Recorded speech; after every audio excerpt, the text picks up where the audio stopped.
कार्यक्रम के सह प्रायोजक हैं पेट सफा आयुर्वेदिक चूरन, पेट सफा हर रोग दफा। गोल्डी मसाले लाए हैं फ्रेश लॉक टेक्नोलॉजी, जो रखे मसालों को हर समय फ्रेश। गोल्डी मसाले सच्ची सहेली, महिलाओं के लिए सबसे भरोसेमंद औषधि एवं tonic. Doctor ortho Ayurvedic oil और कैप्सूल, अब दर्द भी घुटने टेकेगा। रूफ मंत्रा आयुर्वेदिक फेस वॉश, ये कोई कॉस्मेटिक नहीं, आयुर्वेदिक औषधि है। यूनिएंजाइम, गैस भगाओ खाना पचाओ। राजस्थान विश्वविद्यालय में छात्रों का प्रदर्शन, छात्र संघ चुनाव बहाल कराने की मांग कर रहे छात्र, बड़े आंदोलन की दी चेतावनी। केंद्रीय मंत्री गजेंद्र सिंह शेखावत पहुंचे जोधपुर, मीडिया से बात करते हुए कहा वर्ल्ड हेरिटेज समिति का नेतृत्व करेगा भारत।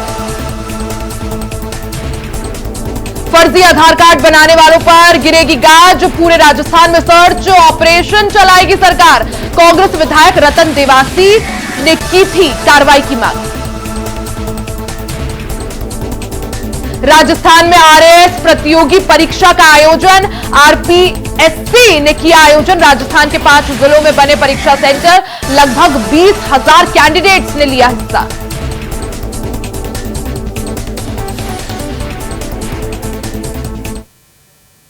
नमस्कार, जो वॉइस देख रहे हैं आप, मैं हूं आपके साथ रिया डंगवाल। राजस्थान समाचार में आपका स्वागत है। बुलेटिन की शुरुआत करेंगे राजस्थान की खबरों के साथ। राजस्थान विधानसभा के बजट सत्र में शनिवार को कांग्रेस विधायक रतन देवासी ने फर्जी आधार कार्ड बनाने का मुद्दा जोर शोर से उठाया। उन्होंने कहा कि प्रदेश में 200 रुपए देकर बच्चों के फिंगरप्रिंट खरीदे जा रहे हैं। आधार कार्ड बनाते वक्त गड़बड़ियां हो रही हैं। हाथों के निशान की जगह पैरों के निशान भी लिए जा रहे हैं। स्टिंग ऑपरेशन के बाद सरकार जागी जरूर है, मगर इस मामले में कार्रवाई तेजी से नहीं हो रही है। इस तरह के मामलों में एक टीम बनाकर सर्च ऑपरेशन कराने की जरूरत है।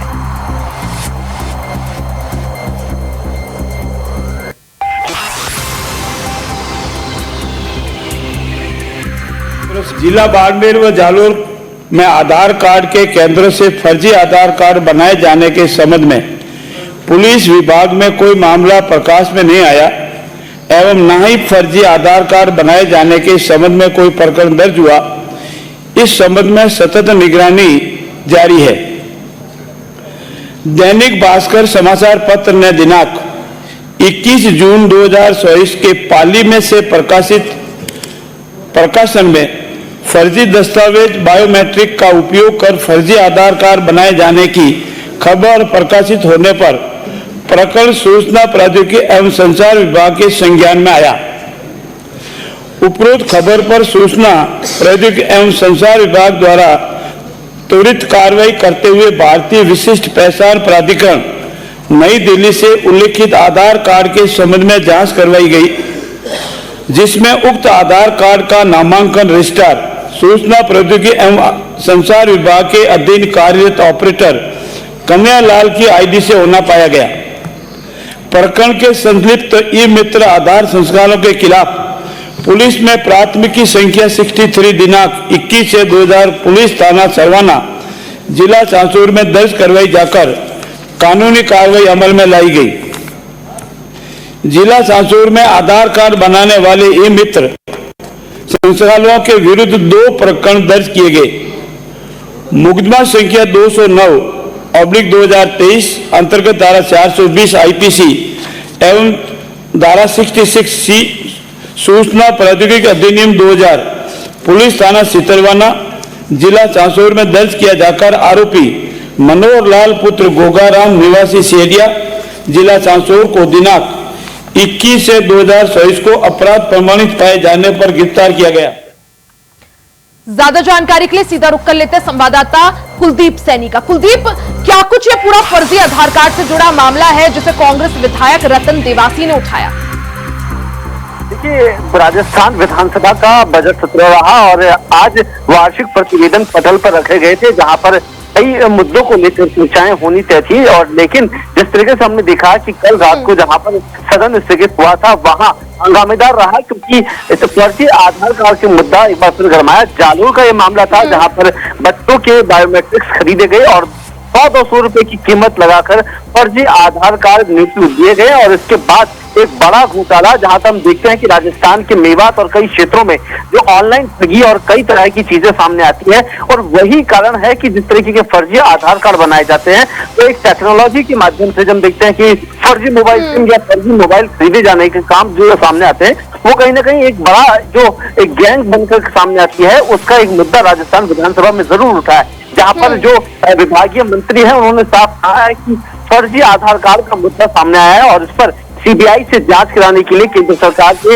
अनुरोध किया गया है। और साथ ही जिस तरीके के विधानसभा अभी जो सत्र चल रहा है वो काफी हंगामेदार रहा है, क्योंकि लगातार हम देख रहे हैं कि अनुदान मांगों पर चर्चा चल रही है और मंत्री अपने जवाब दे रहे हैं, तो वहीं शून्यकाल में हमने देखा कि किस तरीके का जो फर्जी आधार कार्ड का जो मामला था वो लगातार चर्चाओं में रहा। उसके बाद सदन में कई तरह के मुद्दे रखे गए, जिनको लेकर कहीं न कहीं सदन में जहां मुद्दों की बात की गई तो वहां विपक्ष की ओर से प्रदर्शन किया गया, हंगामा किया गया, और सदन में जिस तरीके की कार्रवाई आज देखने को मिली है वो कहीं न कहीं बिल्कुल हंगामेदार दिख रहे हैं। राजस्थान विधानसभा का जो भी बजट सत्र के दौरान जो भी सेशंस चल रहे हैं, सभी सत्र अपने आप में हंगामेदार, लेकिन जिस तरह से फर्जी आधार कार्ड का पूरा मामला सामने आता है कि 200-200 रुपए में फर्जी आधार कार्ड बनवाए जा रहे हैं, यहाँ पर कांग्रेस विधायक ने बड़ी कार्रवाई की मांग की है कि कार्रवाई हो तो रही है लेकिन तेजी से हो और बड़े लेवल पर हो। क्या माना जाए, आप किस तरह से क्या कुछ कदम उठाए जाएंगे? ढिलाई तो रही है क्योंकि पूर्ववर्ती गहलोत सरकार कांग्रेस की सरकार थी और अभी भजनलाल को आए हुए और 9 महीने हुए हैं, तो माना जा सकता है कि ये जो काला धंधा जो चल रहा था वो कहीं ना कहीं बहुत पुराने लंबे समय से चल रहा था और कहीं ना कहीं राजनीतिक संरक्षण इस पूरे मामले को लेकर बना हुआ था। तो विधानसभा में ये मुद्दा उठना तय था और ये जब विधानसभा में लोगों की जागरूकता से जुड़ा हुआ है, लोगों के हितों से जुड़ा हुआ और राष्ट्रीय सुरक्षा से जुड़ा हुआ मामला जब आज सदन में उठाया गया, तो कहीं ना कहीं जो सरकार की ओर से भी मांग की गई है, ये राष्ट्रीय सुरक्षा से जुड़ा हुआ मुद्दा है और सीबीआई इसकी जांच करे, तभी जो इससे जुड़े हुए तार है वो एक के साथ एक जुड़े नजर आए, क्योंकि राजस्थान ही नहीं आसपास की जो प्रदेश राजस्थान से टच होते हैं, जैसे मध्य प्रदेश हो, उत्तर प्रदेश हो, गुजरात हो, तमाम राज्यों के इसके तार हो सकते हैं। तो हालांकि ये भी राजस्थान के उन ग्रामीण क्षेत्र में है जहां पर आदिवासी अंचल क्षेत्र ज्यादा रहता है, लेकिन वहां पर जहां लोगों में जागरूकता कम है, जहाँ एक और सरकार कह रही है कि आधार कार्ड अब आपकी नेशनल आइडेंटिटी है, तो उसके बावजूद कई लोग ऐसे हैं जिन्होंने आधार कार्ड नहीं बनाया। हम देखते हैं कि आजकल बच्चों के आधार कार्ड बन रहे हैं और इसी का फायदा उठाते हुए जो 100-200 रुपए का लालच देकर जो फिंगरप्रिंट्स बच्चों के ले जा रहे हैं और हाथों के नहीं पैरों के भी फिंगरप्रिंट्स लगाकर वहाँ आधार केंद्र से सेटिंग करके जिस तरीके का काम किया जा रहा है, उस पर अब जांच की मांग की गई है। जी बिल्कुल कुलदीप, जिस तरह से पूरा ये मामला प्रकाश में आया है, 200-200 रुपए में फर्जी आधार कार्ड बनाए जा रहे हैं और एक बड़े लेवल पर, उसके बाद अब सदन ने भी इसका संज्ञान लिया और हालांकि इसके बाद सीबीआई से जांच की बात जरूर सामने आई है, लेकिन किस तरह से यह अभियान आगे बढ़ता है उस पर सभी की निगाह। कुलदीप, बहुत बहुत शुक्रिया जानकारी के लिए।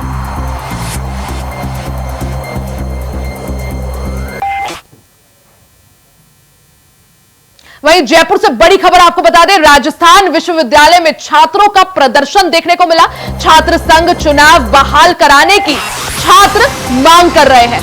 बड़े आंदोलन की भी इस दौरान छात्रों ने चेतावनी दी है। प्रदेश के विश्वविद्यालयों में छात्र संघ चुनाव कराए जाने को लेकर छात्र नेता लगातार आंदोलन कर रहे हैं। इस दौरान राजस्थान विश्वविद्यालय के छात्रों ने यूनिवर्सिटी में छात्र संघ चुनाव बहाल कराने की मांग को लेकर आंदोलन किया और छात्र संघ चुनाव को बहाल करने के लिए राजस्थान के मुख्यमंत्री भजनलाल शर्मा को छात्र नेता अपने खून से पत्र भी लिखेंगे।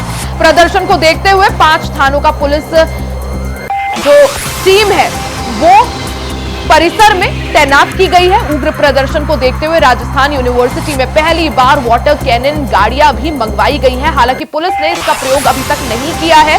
इस आंदोलन की मांग राजस्थान विधानसभा के विधायक ने भी की थी। वहीं इस दौरान सांसद हनुमान बेनीवाल ने भी कहा था कि मुख्यमंत्री छात्रों के इस आंदोलन को हल्के में नहीं ले, क्योंकि राज्य की युवा शक्ति ने एक साथ होकर अगर आंदोलन करना शुरू कर दिया तो सरकार उसे संभाल नहीं पाएगी। राजस्थान विधानसभा में लगातार जो मुद्दा उठा और सबसे गर्म मुद्दा युवाओं को लेकर जो उठा वो छात्र संघ चुनाव की बहाली को लेकर युवा नेताओं की ओर से लगातार बयान हुए और अनुमान भी नहीं बात। उसके बाद एक बार एक नेता रविंद्र सिंह भाटिया हो या फिर तमाम नेताओं को छात्र संघ चुनाव को लेकर यहाँ लगातार बहाली की बात कर रहे हैं। छात्र संघ चुनाव को लेकर राजस्थान विश्वविद्यालय में जो प्रदर्शन है क्या कुछ मांग है? देखिए, आज छात्र क्रांति की जो मुहिम अभियान के हिस्सा यहाँ के हमारे साथी छात्र प्रतिनिधि बने हैं।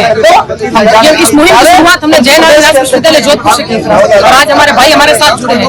ऐसे ही हम पूरे प्रदेश के छात्र शक्ति को जोड़ेंगे और सभी एकजुट होकर भजन लाल की पर्ची सरकार के खिलाफ मजबूती से लड़ाई लड़ेंगे। जब तक छात्र संघ के चुनाव बहाल नहीं कर देंगे तब तक हमारी लड़ाई जारी रहेगी। अभी तो हमने पत्र लिखा है और जरूरत पड़े सड़कों पे भी खून बहाएंगे। सरकार के खिलाफ है भजन लाल जी? सरकार के खिलाफ है, सरकार की तारीफ भजन लाल जी के यहाँ जहाँ छात्र संघ चुनाव को लेकर अभी तक जिस तरीके से चुनाव बीजेपी शासित नहीं, ऐसा कुछ नहीं है। पिछले 5 वर्ष में बीजेपी की सरकार के समय छात्र संघ चुनाव कंटिन्यू जारी रहे थे हमारे राजस्थान में।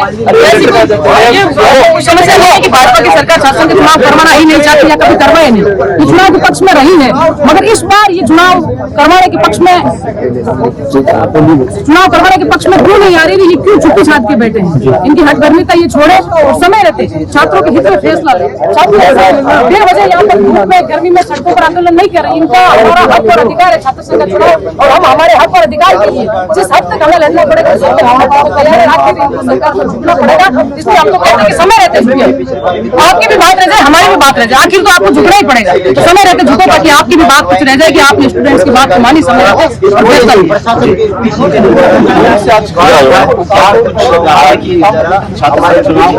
इसके बाद विश्वविद्यालय और जोधपुर विश्वविद्यालय के तमाम छात्र शक्ति के साथ मिलकर एक छात्र रक्त क्रांति का छात्र रक्त क्रांति के तहत हमने जोधपुर के तमाम कॉलेजों और तमाम छात्र शक्ति से उनका बूथ लगवा के और आज हमारे पास 500 से 600 की संख्या में हस्ताक्षर उनके अनुरूप। तो प्रदेश के हर छात्र यही चाहता है कि हमारे छात्र संघ चुनाव ये किसी एक जन की आवाज नहीं है या किन्हीं नेताओं की आवाज नहीं है, ये प्रत्येक छात्र की आवाज, प्रत्येक छात्र की आवाज मेरे मुख्यमंत्री की सुननी चाहिए। और जिस तरीके से दबाव बनाए जा रहे हैं उनको अगले 5 से 7 दिन में झुक के और ये फैसला देना पड़ेगा और छात्र संघ चुनाव करवाएं। छात्र विभिन्न धरना प्रदर्शनों के बाद ज्यादा दबाव मारने के बाद अपना खून से लेटर और ये नहीं झुकेगी। मैं प्रदेश की सरकार को बताना चाहूंगा कि प्रत्येक छात्र के रक्त से भरे, आपको लोगों से भरे, इनकलाब भरे लेटर मिलते रहेंगे।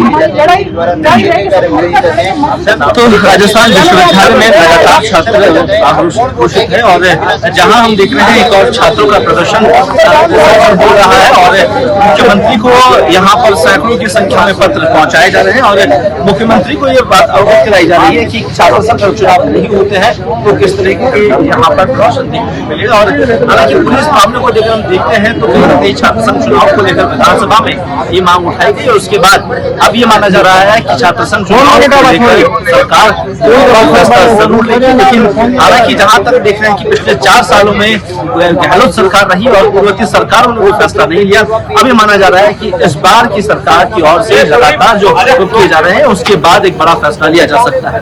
कैमरा पर्सन जावेद के साथ मैं कुलदीप, इंडिया वॉइस, जयपुर।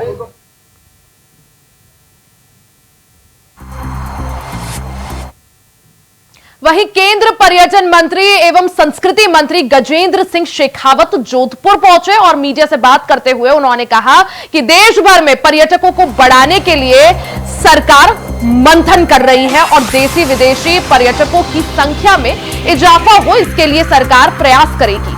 उन्होंने आगे कहा कि वर्ल्ड हेरिटेज समिति का इस बार भारत नेतृत्व करेगा। ये पहली बार हो रहा है जब भारत इस समिति का अध्यक्ष रहेगा और इस समिति में 126 देश शामिल होंगे। आने वाले दिनों में वर्ल्ड हेरिटेज समिति में शामिल इन सभी देशों का सम्मेलन भारत में होने जा रहा है। ये राजस्थान में के लिए भी एक सुनहरा मौका होगा जब हमारी धरोहर को विश्व पटल पर पहचान मिलेगी।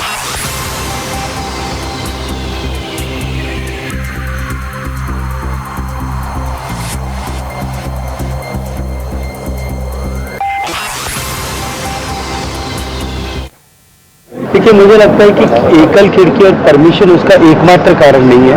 वो एक कारणों में से विभिन्न कारणों में से एक हो सकता है, लेकिन किस तरह से राजस्थान में टूरिज्म की संभावनाएं बढ़े, डोमेस्टिक और फॉरेन टूरिस्ट जो है, इनबाउंड टूरिस्ट दोनों के आने वाली संख्या में इजाफा हो और एक्सपीरियंशियल टूरिज्म की संभावनाओं को बढ़े, विभिन्न टूरिज्म की संभावनाओं पर हम किस तरह से इजाफा कर सकते हैं, राज्य की सरकार के साथ बातचीत करके उसे अब आगे बढ़ाने के लिए, सिरे चढ़ाने के लिए काम करेंगे।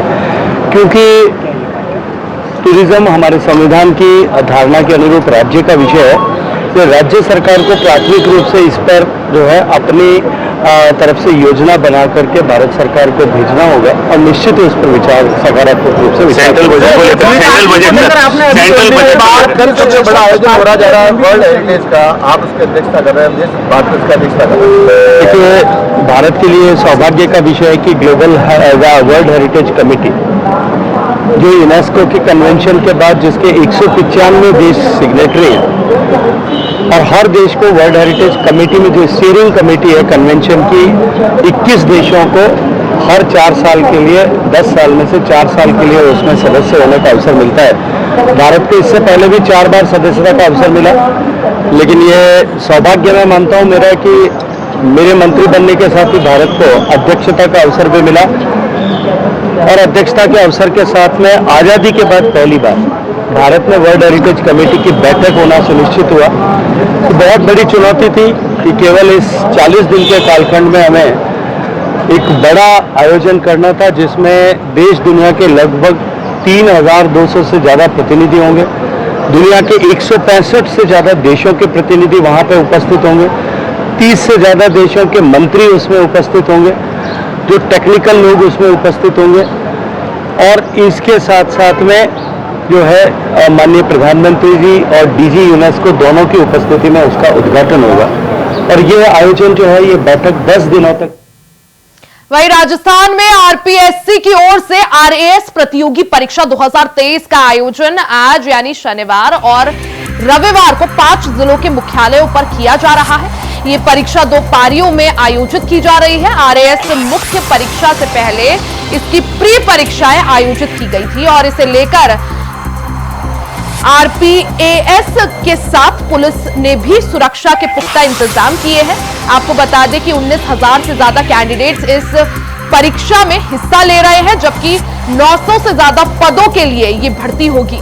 इस परीक्षा के लिए जयपुर में 52, जोधपुर में 14, अजमेर में 10, कोटा में 3 और उदयपुर में 2 सेंटर्स बनाए गए हैं।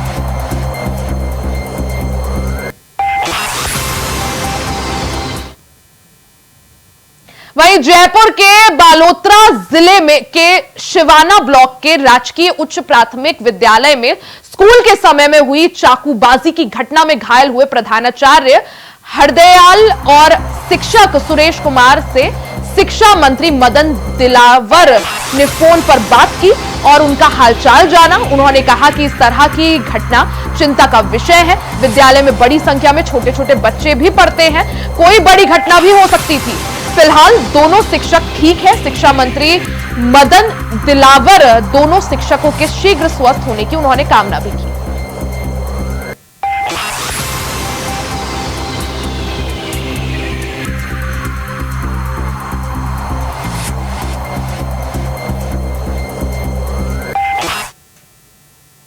वहीं नसीराबाद हाउसिंग बोर्ड के नगर पालिका के लोगों का बिजली विभाग के खिलाफ जमकर गुस्सा फूटा। आक्रोशित लोगों ने नसीराबाद विद्युत विभाग कार्यालय पर जमकर नारेबाजी करते हुए भारी संख्या में नगर पालिका चेयरमैन अनीता मित्तल के निवास पर पहुंचे। वहां पर भी उन्होंने जमकर नारेबाजी की और बिजली की कटौती से आ रही समस्याओं को नगर पालिका चेयरमैन अनीता मित्तल को बताया। वहीं वहां के लोग बिजली की कटौती से काफी समय से परेशान हैं और अभी तक उनकी समस्याओं का समाधान नहीं हो पाया है।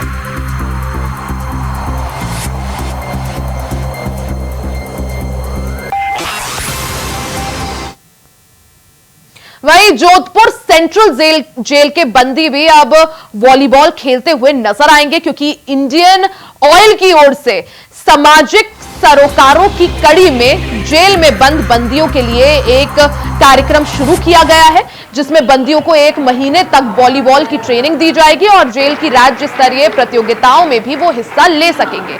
शुक्रवार को हुई प्रतियोगिता में आईजी विनय कुमार की मौजूदगी में किट का वितरण भी किया गया। जानकारी देते हुए उन्होंने बताया कि इसमें बंदियों को 1 महीने तक की ट्रेनिंग दी जाएगी। इसके बाद एक टीम बनाई जाएगी, जहां से स्टेट लेवल पर होने वाले जेल टूर्नामेंट के लिए ये बंदी खेलने के लिए जाएंगे।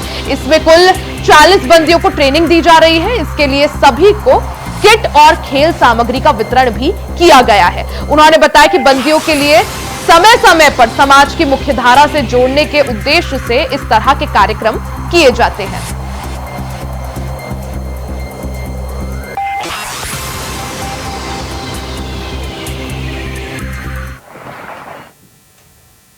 वहीं नेशनल हाईवे 158D राष्ट्रीय राजमार्ग में गई किसानों की जमीन का अभी तक उनको मुआवजा नहीं मिला है, जबकि मुआवजे की राशि ग्राम पंचायत पालडी के खाते में जमा करवा दी गई है। आज तक भूमि धारकों को मुआवजा राशि नहीं मिल पाई है, जिसे लेकर ग्रामीणों में रोष है। इस बार ग्राम पंचायत को भी इस समस्या के बारे में अवगत करवाया गया, लेकिन पंचायत प्रशासन और सरपंच इस ओर ध्यान नहीं दे रहे हैं। साथ ही ना ही इस ओर ध्यान देकर जनसुनवाई के माध्यम से भी उक्त मुआवजा राशि दिलवाने की मांग इस दौरान ग्रामीण कर रहे हैं, लेकिन अभी तक भूमि धारकों को मुआवजा राशि नहीं मिली है। बार बार सरपंच और पंचायत प्रशासन को अवगत करवाने के बाद भी समस्या का समाधान नहीं हुआ है। ग्रामीणों ने उपखंड कार्यालय पहुंचकर इस संबंध में ज्ञापन भी सौंपा। आज हम ग्राम पालडी से NH 158 का मुआवजा जो ग्रामीण है परेशान हो रहे हैं 2 साल से, उसके संबंध में एकदम साहब को अवगत कराने के लिए आए हैं। जैसे एकदम साहब को हमने पहले भी अवगत कराया और अब समस्या हो रही है कि सरपंच साहब के ग्राम पंचायत पालडी का अकाउंट पैसे जाने के कारण वो पैसे दे नहीं रहे और 200 साल से 50 साल से काबिज है, उन पट्टियों को वो मान नहीं रहा है, वो अनवैलिड कर रहा है उनको। उसके अलावा जो आदमी काबिज है जो आज नया नहीं है, कोई 1-2 साल से आया नहीं है, तो बहुत पुराने आदमी है, दुकानदार है, चाहे गृहस्थी है, ग्रामीण कोई भी है, तो हमारा एसडीएम साहब से ये निवेदन है कि जो भी मुआवजा है IAS लेवल के अधिकारी आप हैं और कोई भी अधिकारी उच्च अधिकारी मिलकर सब और ग्रामीण ने 5 या 10 मिलकर मीटिंग रख के और तहसीलदार जी और सब वहाँ बैठ के और एक मीटिंग रखे पाली पंचायत में और सभा या मीटिंग कुछ भी रखते हैं, ग्रामीणों को सबको बुला के सबके सामने हमारे को मुआवजा वितरण किया जाए। तब तक के लिए मुआवजे को अकाउंट को फ्रीज करवाना है, उससे पैसे नहीं निकाले, इसलिए हम साहब को अवगत कराने के लिए आए हैं। तो सरपंच ऐसे को फूट करके उसकी नीयत खराब है, इसलिए हड़पना चाहता है।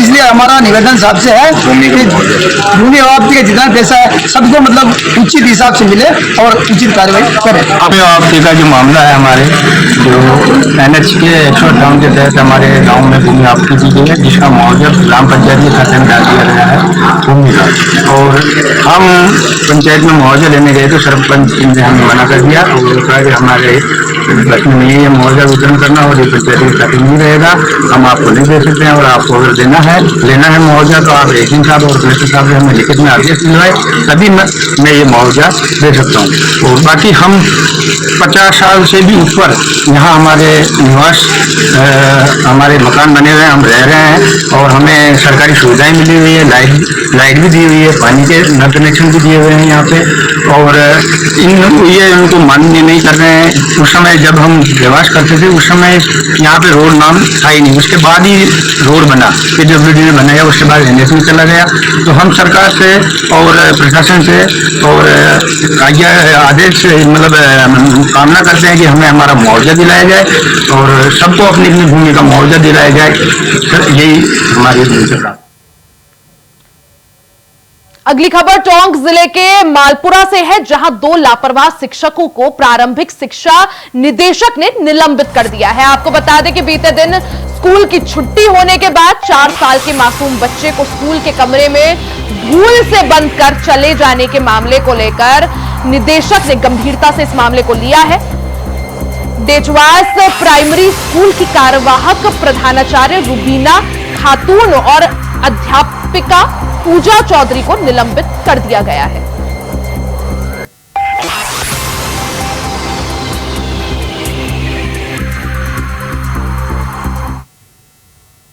खबर टोंक के मालपुरा से है, जहां पुलिस को बड़ी सफलता हाथ लगी है। आपको बता दें कि घाटी रोड रेलवे स्टेशन गोदाम के पास चोरी की मोटरसाइकिलों का जखीरा पुलिस को बरामद हुआ है। तो वहीं पुलिस ने सभी मोटरसाइकिलों को कब्जे में लेकर आगे की जांच पड़ताल शुरू कर दी है।